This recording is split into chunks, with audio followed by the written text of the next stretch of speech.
ઈશ્વરની સાથે તમારો સંબંધ થતા ઉપવાસ કરવો નથી પડતો, ઉપવાસ થઈ જાય છે. ઇન્દ્રિયોનો સંયમ કરવો નથી પડતો, સંયમ થઈ જાય છે. નહીંતર ઘણા લોકો શું કરે, કહો અમે તો આમ નથી કરતા ને તેમ નથી કરતા, સ્ત્રીનું મોઢું નહીં જોવાનું, આમ નહીં કરવાનું, તેમ નહીં કરવાનું, આ બધામાં મગજ દોડાય કરે છે. આ બની ગયેલી ઘટના હું તમને કહું. આપણે વિદ્યાનગર ગુરુકુળમાં અખંડાનંદ સ્વામીજી હતા. 1998ની સાલમાં આપણે એક વિંગનું ઉદ્ઘાટન કર્યા પછી બીજીનું ઉદ્ઘાટન કરવાનું હતું. એ વખતે વાર્ષિક ઉત્સવ સારામાં સારો હતો અને ત્યાં હું સંચાલકમાં બધી રીતે હું ત્યાં હાજર હતો. અને એ વખતે આપણે ત્યાં નિમંત્રણ નહોતું આપ્યું, તોય તે 2 સંતો આવ્યા હતા. અને 2 સંતો આવ્યા એટલે સ્વાભાવિક છે ભાઈ, શિક્ષણને લગતી સંસ્થા છે અને બીજી શિક્ષણની એવી મોટી સંસ્થા છે, એમાંથી 2 સંતો આવ્યા છે કે આપણે એને અત્યારે આવકાર આપવો જોઈએ. એટલે અમે તરત ઉપર સ્ટેજ ઉપર હું જતો, વ્યવસ્થા મેં બીજી 2 ખુરશીઓ વ્યવસ્થિત મુકાઈ દીધી, બધું કર્યું. હવે એ વખતે ઉદ્ઘાટનની અંદર આપણે ત્યાં રાજ્યપાલ આવેલા. કોણ આવેલો હતો? અને આવા લોકો છે ને, આવું બધું હોય ને રાજનીતિ વાળું એવું હોય તો વગર નિમંત્રણે પહોંચી જ જાય, કેમ કે એ લોકોનો ધંધો જ આવો. એટલે 2 જણા આવી ગયા અને 2 સંતો આવ્યા એટલે અમે તરત એની વ્યવસ્થા કરી. મેં આપણા સ્વામીજીની પાછળ આગળમાં જ્યાં જે પ્રોટોકોલ પ્રમાણે આપણી પરંપરાના એમાં નિયમ પ્રમાણે બેહાડ ત્યાં વ્યવસ્થા કરી, મેં બેસાડવાની વ્યવસ્થા કરી. એટલે એ લોકોને બોલાવે એટલે એની જાતે ના ઉપર સ્ટેજ ઉપર ના આવે, ન્યા ઉભા રહે. બીજા 2 બોલાવે, હું ગયો બીજા, એટલે ત્યાં બોલાવા જવા વાળાની સંખ્યા વધારે અને આવું નાટક કરે. પછી મેં કીધું હવે આ લોકો આવું કરે છે એટલે હું થોડુંક સ્વામીજીને તાનમાં કીધો. એ કે નો આવે તેને ઓફિસમાં લઈ જવાનું કે સ્વામીજી. તો મેં કીધું હાલો આપણે ઓફિસમાં, હાલો ઓફિસમાં. એમ કે હું ઓફિસમાં લઈ ગયો. ઓફિસમાં લઈ ગયો પછી બધું પૂછું શું છે, કેમ છે, તકલીફ શું છે, તમે કેમ નથી આવતા, કહો તો ખરા. ત્યારે કે સ્ટેજ ઉપર લેડીઝ બેઠેલી છે ને એટલે કે અમે સ્ટેજ ઉપર આવશું. મેં કીધું આ કઠણાઈ ક્યાં લેવા છે? આ પૃથ્વી ઉપર તો આટલું બધું ટોળું બેઠેલું છે, તો અહીંથી ફાડીને કીધું આટલી મથી કરશું કીધું.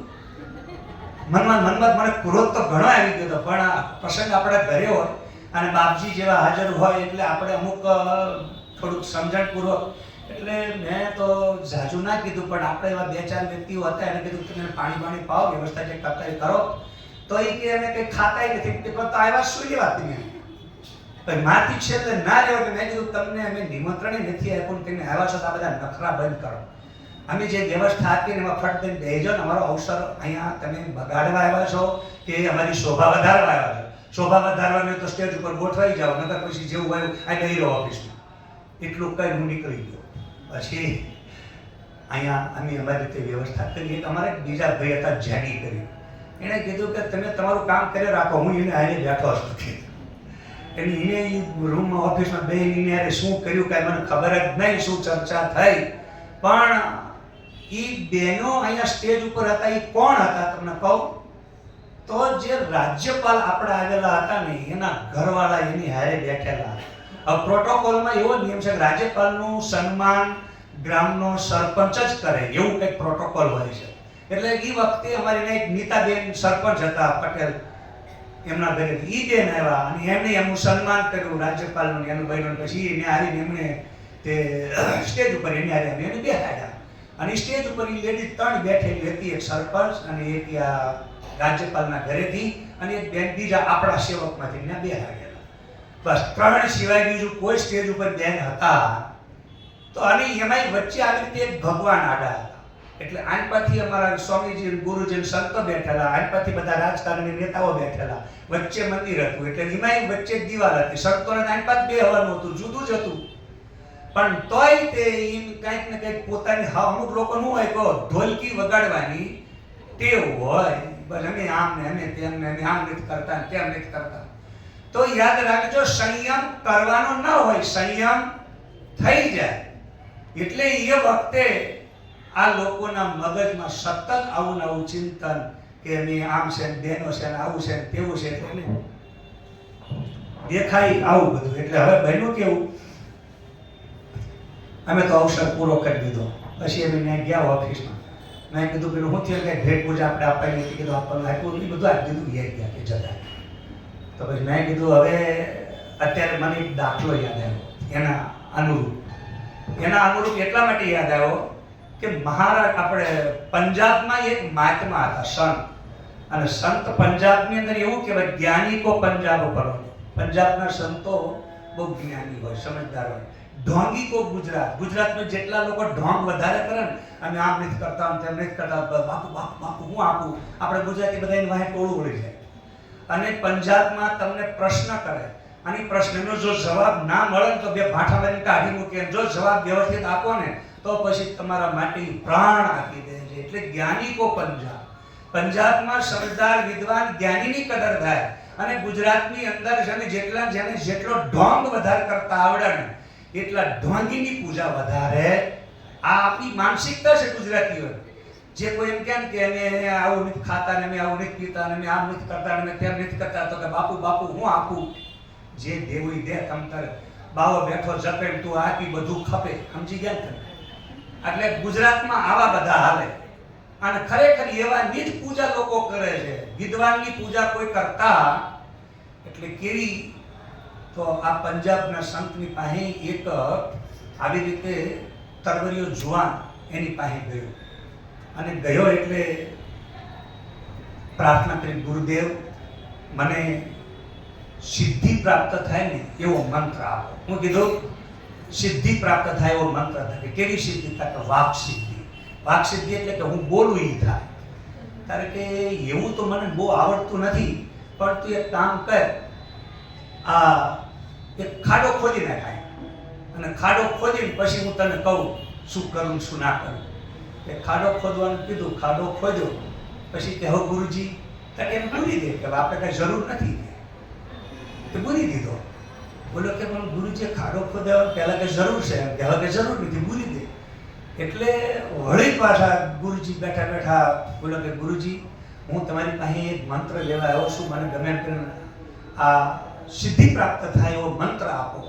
ગુરુજી કે કામ કરે, આ બાજુ ખાડો ખોદ, એ બાજુ ખાડો ખોદ. પણ શું કામ કરે? તું ખોદ નહીં જાય, જે આપણે તું ખોદી તો લે પછી ખબર કે ખોદ્યું. ખોદી કે કેટલો ખોદું? હજી ખોદ. એમ કહીને કે હવે હજી ખોદ. એમ કરતા કરતા ગણ મારું માથોડું બાગ હાથ કાકા તો બંધ કરી દે, હવે પૂરી દે. તો પૂરી દે, હા પૂરી દે. તો તું બહાર પોકી જતો હોય તો પછી પૂરી દે, આપણે જેટલું પોક એટલો કરી દે. પાછો પૂરવા માંડો, બુરતા બુરતા આખો ખાડો પૂરી દીધો. પણ ભાઈ ગુરુજી તમે આવું કેમ કરો છો? પછી એણે કીધું કે તું અહીંયા આવ્યો છો શા માટે? કારણ કે મારે મંત્ર લેવો છે. પછી ગુરુજી કંટાળ્યા, એ કંટાળ્યા. ગુરુજી કંઈ કામ કરે, કાગળમાં લખી લે, હું તને મંત્ર આપું. મંત્ર આપ્યો. મંત્ર આપીને પછી શું કીધું ખબર? કે આ મંત્ર તારે કાળી ચૌદશ કે કોઈ એવો એમ કે આપણે કેવું ચોઘડ્યું કે ખબર છે? અમૃત યોગ આવે ને એટલે ગુરુ પુષ્યામૃત, એટલે કે ગુરુ પુષ્યામૃતનો યોગ આવે ને ત્યારે તું આ મંત્ર જપ કરજે. એટલે એક દિવસ તું આ મંત્ર જપ કરીશ અને વાક સિદ્ધિ પ્રાપ્ત થઈ જશે. છોકરો કાગળિયું લઈને ઠેકડો મારીને ભાગ્યો. એટલે પૂરી ગઈ, પાછો આય. એટલે એમ નહીં, આને હજી પરેજી પાડવાની છે. તારે શેની પરેજી? તારે કે આ મંત્ર તારે એક જ વખત બોલવાનો અને એક જ વખત મંત્ર બોલી અને ગુરુ પુષ્યામૃતના વહેલા બ્રહ્મ મુહૂર્તમાં 4 વાગે ઉઠવાનું અને ઉઠીને તારે ટટ્ટાર બેસી અને આંખો બંધ કરી એક જ વખત મંત્ર બોલવાનો. પછી બીજું કાંઈ નહીં, તારે એક જ કામ કરવાનું. હું કે મનમાં તને વાંદરું યાદ આવવું જોવે. મગજમાં આવ્યું? વાંદરું યાદ આવવું જોવે. કે શું વાંદરું યાદ નહીં? એટલું જ સારું. વાંદરું યાદ નહીં કરવાનું, બીજું કાંઈ તારે બીજું કશું જ નહીં. શું કરવાનું? કે વાંદરું યાદ નહીં કરવાનું. પાકું? તારે કે પાકું. શું નહીં કરવાનું? મંત્ર જપ કરવાનો. કેટલી વખત? એક જ વખત મંત્ર બોલવાનો. ક્યારે બોલવાનો? કે ગુરુ પુષ્યામૃતમાં. કેવા સમયે? કે વહેલા બ્રહ્મ મુહૂર્તમ 4 વાગે. અને એ વખતે હું યાદ નહીં કરવાનું? કે વાંદરું યાદ નહીં કરવાનું. એટલે હવે એ ઘરે નીકળ્યો. હવે એની યાદ હું રહ્યું? હાસુ કહેજો. બસ આટલા સમજી જજો, મારે જાજુ નહીં કે આ વાંદરું યાદ નથી કરવું, વાંદરું યાદ નથી કરવાનું, વાંદરું યાદ નથી કરવાનું, વાંદરું યાદ નથી કરવાનું. આપણે બધા ધંધો જ આ કરી રહ્યા છે. સ્ત્રીનું મોઢું નથી જોવાનું, સ્ત્રીનું મોઢું નથી જોવાનું, એટલે મગજમાંથી સ્ત્રી જતી જ નહીં. ઓલું વાંદરું હતું નહીં કે આમ કશું મતલબ જ નહીં. અને ખરેખર ગુરુ પુષ્યામૃત આવ્યો, વહેલા ઉઠ્યો અને બાથરૂમમાં નાવા ગયો. નાતા બારી ખખડતા જો મેં વાંદરું નથી આવ્યું ને, હારું હારા કામ નડે. હારા કામમાં નડે તે પાછો બારી ખોલી જોવા મળ્યો, નથી એવું, નથી, ક્યાંય નથી. હે ભગવાન, હા હવે બસ મારે બેસવાનું છે, હવે બસ હવે વાંધો હવે ભગવાન હવે વાંધો કાઢ નાખો મગજમાંથી, ભગવાન વાંધો કાઢો. કંટાળી ગયો પણ વાંદરું જતું. હવે શું કરવું કહો? આની કોઈ દવા ખરી? બસ આ બધા જેટલા છે ને એ જેટલા લોકો ઢોંગ કરે, જેટલા ધતિંગ કરે, જેટલા પાખંડ કરે એ બધા એમાં ઓતપ્રોત છે. આ એક સાયકોલોજી, તમારું મગજ તમને રિઝલ્ટ આપે છે. આ રોકડો હિસાબ, મારી પાસે ઉધાર ધંધો નહીં. એટલે આપણે માધવાનંદ સ્વામીજીની આપણી જે પરંપરા છે એમાં સ્વામીજીએ 32 નિયમની એક શિક્ષા પત્રી હતી. એમાં તમને મને આવા ખોટા રવાડે ચડાવ્યા જ નહીં. ઘણા લોકો એવું કહે છે કે આપણા સ્વામીજી તિથિમાં એવું લખ્યું છે ઉપવાસ કરવા નહીં, તો શું કામ ઉપવાસ ના કરવા?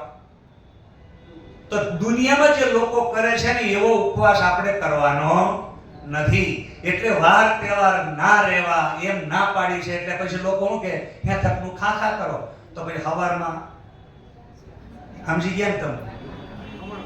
હા, ધમાચકડી થાય. અહીં તો બારણા હારા છે, અમુક જગ્યાએ પ્લાસ્ટિક ના તમે ધક્કો માર જતું રહે. એટલે ખાવાનું માપમાં.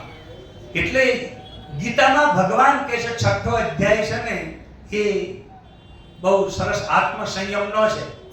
એમાં યુક્ત આહાર વિહારસ્ય યુક્ત ચેષ્ટસ્ય કર્મસુ યુક્ત સ્વપ્નાવબોધસ્ય યોગો ભવતિ દુઃખઃ. બધા પ્રકારના દુઃખને દૂર કરવા વાળો યોગ. યુક્ત એટલે માપનું ખાવું, યુક્ત આહાર વિહાર, યુક્ત બધું માપનું મિત બધું હરકું વ્યવસ્થિત આપણે ખાવું. હેથકનું કોઈ પણ વસ્તુ તમે હેથકનું ખા કરો ને તોય નકા. અને વધારાના તમે ઘણા લોકો તમે નકોરડો ઉપવાસ હુકામ આ પેટને ઉકળો બનાવો. જે નકોરડો ઉપવાસ કરે ને એનું પેટ ઉકળો થઈ જાય. શું કામ? મારી બધું હુકાઈ ગયું હોય, ખાધેલું બધું મળમાં હુકાઈ જાય, પોપડા જામી જાય. અને પછી કે બાજી થઈ ગઈ, આમ થઈ ગયું, અંદર બધું નડા સંગન થોડા થઈ ગયા. પછી કે તાર છે ને તારે કે હરડેની ફાકી લીધી છે પેટ સાફ કરવા. એટલે પણ ખાધું નહીં શેનું? તો કે મારી પાસે હતું એ હુકાઈ ગયું. એટલે આપણે બધું શું છે કહો, અતિ બધું નડે છે. ખોટા ઉપવાસે નડે છે. ગીતા ભગવાન કહે છે કરસયંત શરીરસ્તમ ભૂતગ્રામમ ચેતસમ.